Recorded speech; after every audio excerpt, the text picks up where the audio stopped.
what we do for a lot of clients who are in a similar position is that we set up a 15-minute phone or even Zoom appointment where we'd go over, you talk basically from there. You say like either whatever it is they're looking for. If it's like you can lean on the price, you can lean on what you can rent the home for, you can lean on, the ancillary services we offer. Another route to go to is like, let's just say they don't give you anything when it comes to selling. You try to go for like, okay, if you don't mind me asking, if you were to keep the property, would this be like a family home or would it be more like a rental property for you? And maybe they say rental property. You didn't answer that question, so then I didn't want to like you didn't say you're keeping it. So then why am I going to ask if you're not? If you didn't say it? Well, because I mean, it's still a good question to ask. Okay. I think the reason I didn't answer your questions is because they were really, really long, and they were just very like shoved down my throat. I felt like. Yeah, it's like in a staccato kind of manner. So people feel like they're being interrogated a little bit. So it's just like approach. But I think what's interesting, what would be helpful, is Mario, if you can share, because what I find like super interesting and also gratifying is what Lewis is experiencing was your experience about 7 months ago, because you were doing the exact same thing, were you not? Correct. Yeah, I was. Yeah. And you would get frustrated and mad, wouldn't you? I would. Yeah. So, exact same thing. And then you would come to these calls and we would have these conversations around asking questions around like, how could you be of service and how can you help? But it took a while for you to pivot away from, hey, here's this, here's that, here's this, here's that, here's this, here's that. And then what would happen is you would come to these calls in frustration, right? Like, hey, I'm talking to all these people, but like, I'm not setting appointments. So therefore this must not, like, this isn't a good lead source. And it's like, no, it's not actually what's true. Frustration is a precursor for learning. So it means you're in the process of learning. What it's revealing is a flaw in your approach. And then you had to learn how to do that. So maybe kind of talked, like if you could share, like, okay, what was your experience? And then what did you do to get better at it? Because you have gotten better at it over time. Yeah, what I would say is that like really clear on, so the number one thing that they always are going to say more than anything is they don't know. So when I learned where to go from I don't know, it was really helpful. And usually when they say I don't know, like the beginning of the call, at least in my experience, was like, it's only three things they can say: yes, I don't know, or no. And when they say I don't know, that's most of the time. So I have to be prepared for that. And in the beginning of the call is really important because they're trying to decide if they should stay on this call or not. So I try not to talk as much, provide them with some quick information, but let them talk and give me more information to see which way I should proceed. Which is a super interesting pivot, because I'm aware you would come to these calls and one of the frustrations you would have is like, they don't want to talk to me. Like, I can't talk to them. And you weren't clear as to why they weren't talking to you. Well, one is when they said they didn't want to know, you're like, oh man, that's not a lead now. You know what I mean? Right. Because they're not like, yeah, I want to sell. So that was error in judgment number one. And then number two, do you hear what you just said, bro? This is such an interesting observation, right? He's like, no. So this pivot, where you used to think and would approach these calls as like, hey, I need to talk real fast because they're going to hang up on me. Right. And what you said, though, was a complete shift in thinking, and therefore your approach, which is like, no, they need to talk more. Right. Yeah, for sure. Which is a pivot. And that has to do with like asking questions. So like then instead of, so think about how this changes the way you show up on a call like that. Where let's say they're like, I don't know what I want to do. And let's say you're like, in the old mental map is like, oh, they don't want to sell. This is not a lead. So what does that do to your approach? Well, it changes everything. Changes your tonality, changes your disposition, changes how you're having like speaking to them, all that. Then you used to think, hey, I need to talk a lot to keep them on the phone. Exactly. Which actually produces the opposite result. Right. And then you would therefore come to a call like this and be like, oh man, this doesn't work and this lead source isn't good. I'm like, no. No. So instead, like, wait, just bear with me for a second. So instead, now imagine you expect them to say they don't know. So you're neutral when they say they don't know. Instead of having any kind of emotional response to that, like, oh man, this isn't a good lead. You're just like, yeah, okay. That's what everybody says. Like, I'm neutral to it. That's fine. And then you can say something like, that's perfectly okay. My job's to help you. It's never, ever to talk you into doing anything. You know, the reason that I ask is we have the good fortune of helping a lot of families in these dynamics. And I oftentimes find right? When families are deciding what to do, and either way is okay, whether to sell or not to, of course, that oftentimes it can be very helpful or useful for them to get a clear, precise picture of equity, right? So in other words, if, and I'm very clear that is an if, you guys did decide to sell the property in its current condition in the current market, what would be the most amount you could expect to receive, and net bottom line, what the proceeds would be to you guys when it all shakes out. Do you think that would be helpful or useful for you guys in some way? And then be quiet. Yes. And then they're like, yeah, that could be cool. It's like, okay, cool. And then I oftentimes, now here's the problem. Most of you guys, as soon as somebody says yes, great, fantastic. That means we should get together tomorrow. Yeah. Right. Yeah, we do. It's like, hey, slow down. Got to take her to the movies. You know, got to get some flowers first. Like, slow down, team. Right. Right. So it's like, okay, good. And then I oftentimes find, Mario, and I don't know if this is true for you guys, whether families decide to sell or they don't. And again, either way is perfectly okay. That oftentimes families can use some extra help or assistance in perhaps preparing the property, you know, to either sell or to keep, right? Such as maybe like an estate sale for items on the inside that may have value, helping to get contents cleared out, donate to local charities, you know, maybe some light handyman work. Do you think any of that at some point would be helpful or useful to you and your family? And then be quiet. Right? Yes, that would be helpful. Because these aren't these like the two major issues that they have. What's the third issue that they have is they don't understand the legal aspect of probate, and there's probably like a finance component going on. Mm-hmm. Right? Yep. So they're like, yeah, maybe that would be helpful, but you know, the attorney, they said to us like, you know, we should probably wait till I get my letters. And I'm like, yeah, listen, I understand that. And you know, what I'm about to share with you is really not to create urgency. It's just to let you know what your options are, right? So, you know, I'm looking here and it looks as though this was a homesteaded property for your family member, meaning it was their primary residence at the time of passing. Is that correct? And they're like, yeah. Okay, good. And it also looks like it's passing to linear heirs, meaning like direct descendants, like siblings or children. And there doesn't seem to be, based on what you've been kind enough to share with me so far, any fighting or disagreement amongst beneficiaries. Like, is anybody challenging you, Mario, being personal representative or the executive in the estate? No, I don't think so. Okay, so being that that's the case, it's really not a question of if you will be named the executor. It's just simply when. It's like a procedural thing. So you could, if you chose to, and this isn't me, again, creating urgency, but just let you know what's available to you. Because I am very clear that every month that goes by with maintenance, taxes, and insurance, and perhaps debt service, if there's still a mortgage on the property, every month that goes by, it's costing money to maintain it. Now, if you don't mind me asking, again, this isn't to be nosy, just to see if I could give you any more information that could be helpful or useful in some way. Is there some sort of account that's paying for the expenses of the property, or is it something that you as the executor are having to, you know, kind of shell out every month to maintain it? Yeah, there's a little bit of money that's being paid through an account, but it's only about $1,200, so it's not too bad. I see. So it's not a huge expense. At the same time, what I am aware of is, you know, from a family's perspective, whatever money is paid out is coming out of everybody's kind of, you know, inheritance, so to speak, right? So the sooner you could get that property sold, the better, because you'd be preserving capital. Does that make sense to you? But wouldn't it be, Aaron, that like if we sold it, we're gonna just make our money back because we're paying the loan down anyways? Yeah. So, well, that's operating under the assumption that if you sell it, like that's operating under the assumption that the price is always going to be constant. So in other words, like let's say through no fault of your own or mine, just because of dynamics that are happening in the marketplace, where in fact there in your market in Simi Valley, I don't know if you know this, but the listing inventory has gone up by 50% year over year. Did you know that?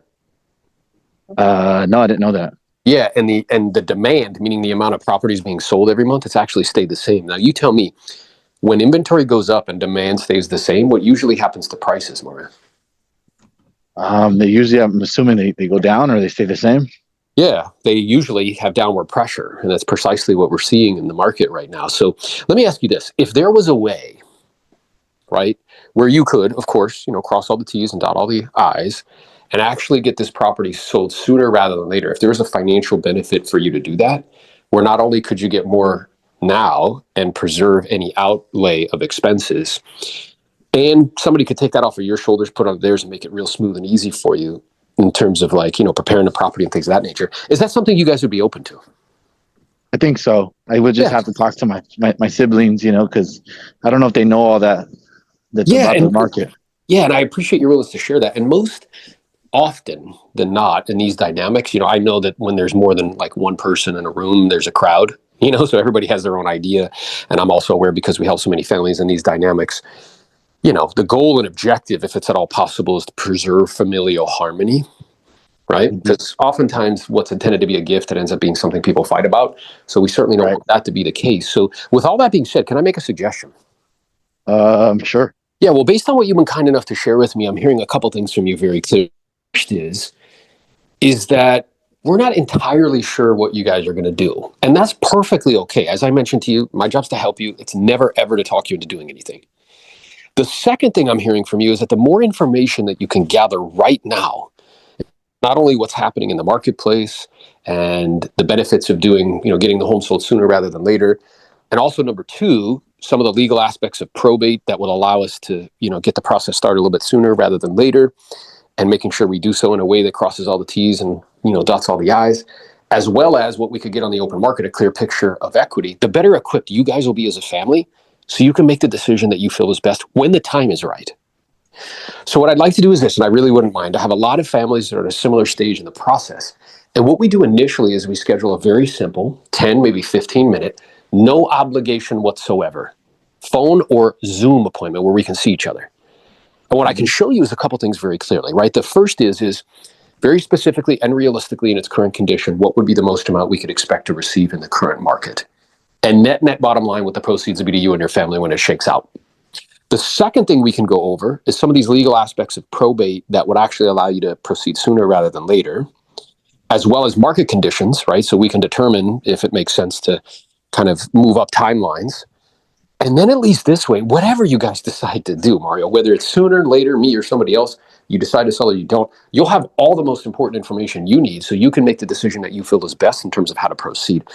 Does that sound fair to you?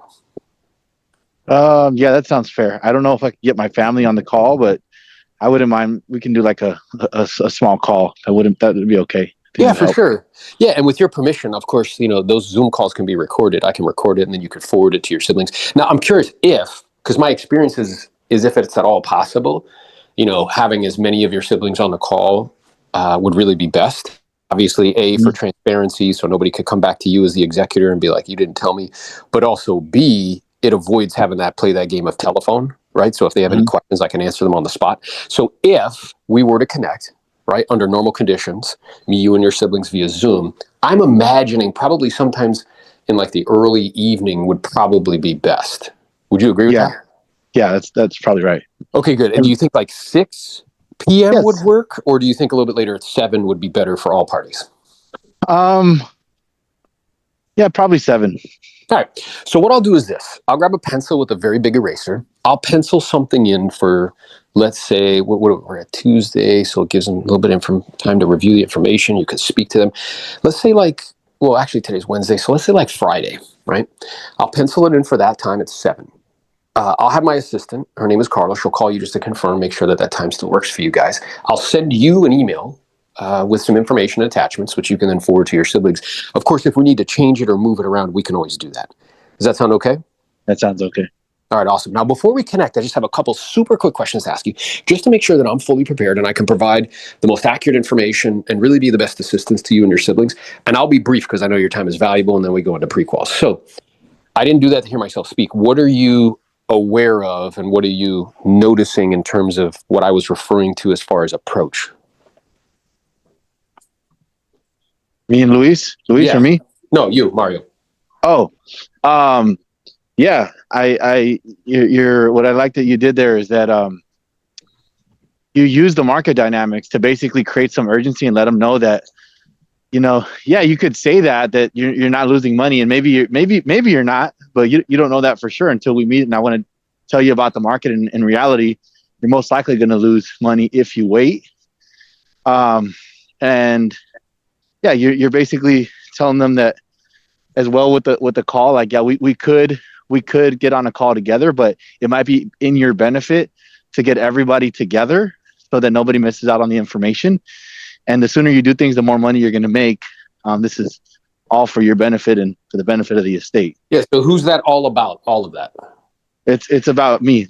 Yeah. And how many times did I say out loud, hey, whatever you decide to do is okay. Whether you decide to sell or you don't, my job is to help you. It's never talking to do anything. Probably like 3 or 4 or 5 times, right?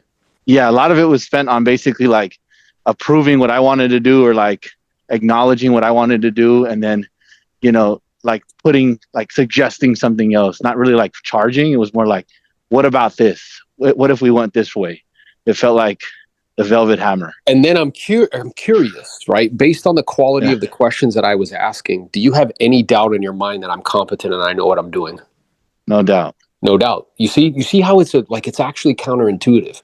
We think that by talking a lot, or saying like, I specialize, or like, I'm the number one agent, or that kind of stuff, Mhm. that creates like, I don't know, influence, but it's the lowest form of influence. What's way more influential is for me to ask a lot of questions, and the quality of my questions will demonstrate to you that I'm competent, that I know what I'm doing. Exactly. Yeah, and I feel like that question. I mean, that stumps me a lot when like um, we're paying it's not that much money, and I'm like, okay. I mean, I guess that logically makes sense.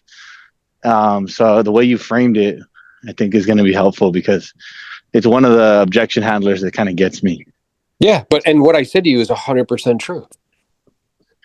It is. in It is. in your market, depending on like some, it's not like uniform completely, but on a whole, if you zoom into, let's say, like Simi Valley, or you zoom into Camarillo, or you zoom into like these different little pockets where you guys are doing deals.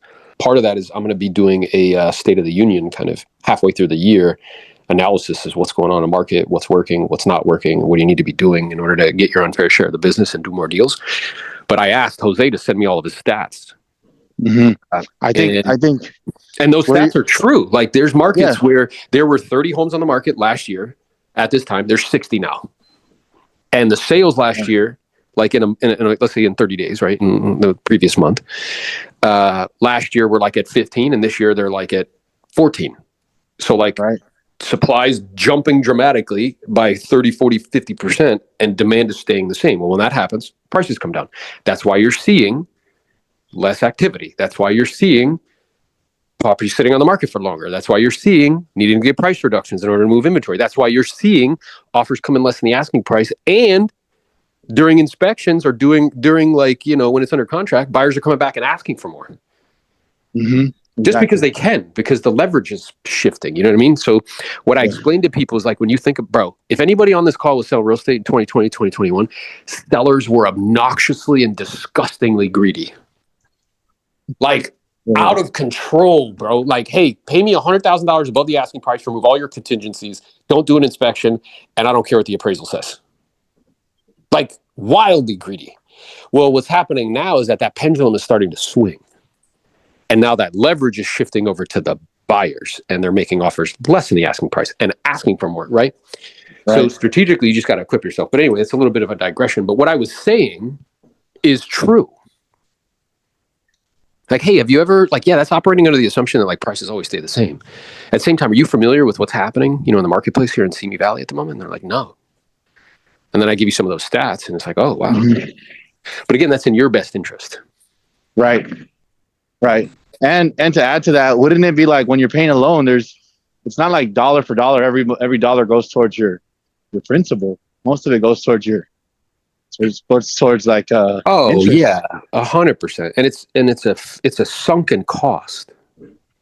And oftentimes it's more than that. They just don't realize it. So another path that I could go, they're like, yeah, it's $1,200 a month. I'm like, okay, good. And is that's like with taxes and insurance and everything, or that's just the debt service? No, it's with everything. It's like, okay. So my intention in sharing with you that I'm about to share with you is not to, create urgency. It's just to give you some information that perhaps could be helpful or useful, so you can make decisions that you feel is best. So I don't know if you know this, but as a homesteaded property, this property, from a tax perspective, was protected from taxes going up like dramatically in a calendar year. And now this is actually a secondary home for you and your family. It's not a primary residence, so it no longer receives those protections. So as a result, the taxes are going to like double, if not triple, because it'll be reassessed at its current value. Did you know that? I didn't know that. Yeah. And then the other thing to consider is the property insured currently? I believe so. I'm not even sure. Yeah. So, sometimes, and I don't know if this is true for you, but families are like, who cares if I have insurance? But it's like a very calculated risk, particularly here in California with floods and like all this, with fires and like, earthquakes and whatnot. At the same time, if it is insured, the insurance for a secondary home is much more expensive than than insurance for a primary residence. Were you aware of that? I wasn't. Yeah. So now that this is a secondary home, the insurance is also more likely than not going to at least double, if not triple.